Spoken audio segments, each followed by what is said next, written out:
Now this is what I call a cowboy steak. Let me show you how I make a cowboy ribeye minus the bone. We are going to start with a Costco rib roast primal cut. Let me show you how we break it down. But first, we got to sharpen our knife. Working with a dull knife is no fun with these big pieces of meat. So I use a 400 grit, 1000 grit, and 3000 grit sharpening stone. I do about 6 to 8 passes on each side of the knife on each grit setting. These are a Damascus steel with a stainless steel coating. I like them. I do not like these composite handles though because they are too slippery when you're working with meat.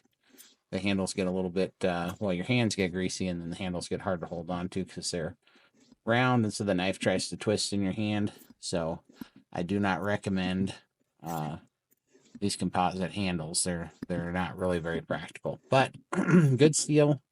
They take an edge and hold it real well, and they are razor sharp when you get them sharpened. So here we go. This is about a 22. No, this one was I think 20 pound. It's a primal rib roast from Costco, a choice grade. You put down some paper towels and we open it up. You can do this over the sink too, which is for filming purposes. I'm doing it here on my cutting block. Put down some paper towels and a towel to catch any blood that drains out. And we're going to get this thing unpacked and dried off. These little sacks can cause a mess if you're not careful. Throw that in the garbage. And then we just like to pat it dry. Get as much of the blood off as we can. This is not going to take long. Get that off the towel. Move that, put it on the cutting board. We're going to flip it over. I like to cut from the fat side. It's a little easier to gauge and get straight. Now, I like really, really thick cowboy steaks. I think that's what makes them a cowboy steak. You can't, this isn't the best angle, but these are actually over 2.5-inch thick steaks. You'll start to see as we're cutting down. I believe we get basically about 7 good steaks out of this 20-pound primal cut. And the reason why I like these is because I like a seriously seared and crisp outside on these steaks, but I also like a very rare inside, if not blue. And so you can see this is a very thick, that's a 10-inch knife there with about a 2-inch at the bottom end of that. The thick part of that knife's about 2 inches. So it's just using that for gauge. But we make some big steaks out of there. These steaks are about 3 pounds a piece roughly.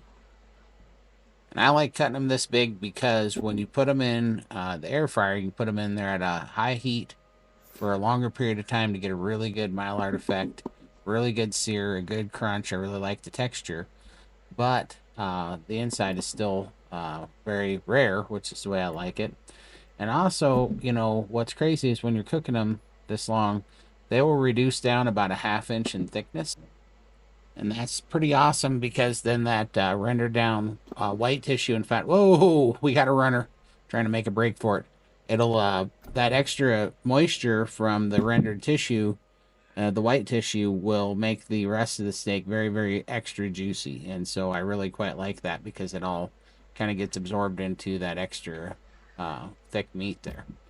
So there you got it. Now we just got to go ahead and get us a cooling rack, and we're going to go ahead and distribute these on a cooling rack real quick.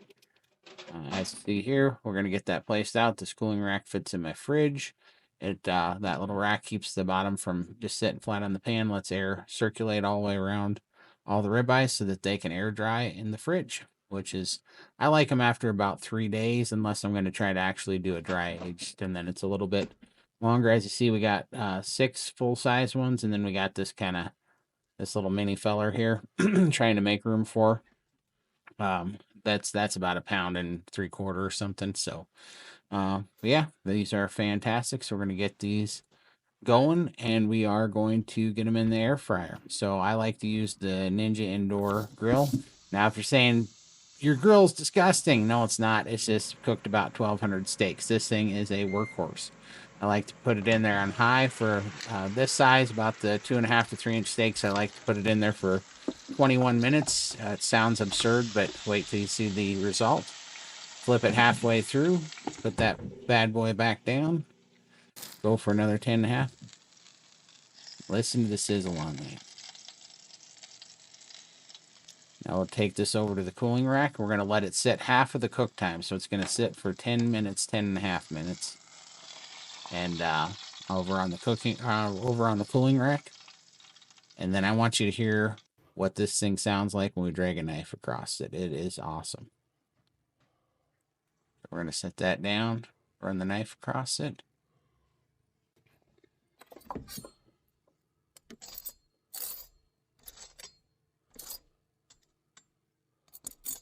Super crunchy. That's what I love about these thick steaks, is that sear and that Maillard effect.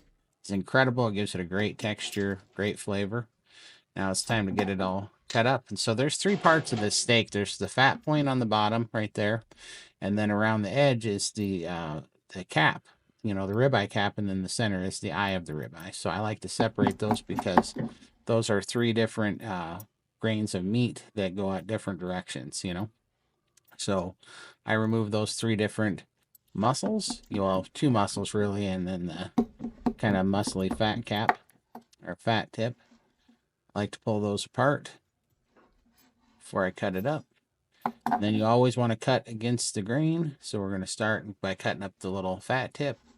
This is I almost use this as like a condiment, or it's like the ginger for your sushi. I like to eat a little piece of the fat with a little piece of meat when I'm cutting it up. It's delicious. Very crunchy. And then this is a small ribeye cap, but we cut it against the grain because those grains actually go long ways. So we cut it against the grain there into little pieces. That's how I prefer it. Put that off to the side. That's actually my favorite. It's like it's almost like burnt ends on a brisket. Those things are delicious. And then we cut up the eye here. Look how absolutely perfectly cooked that is. So juicy, so crunchy, such a great texture. And you can see that even at 21 minutes in that air fryer on high, it's still an absolute perfect juicy, rare to even almost blue. And it did cook in a little bit for sure.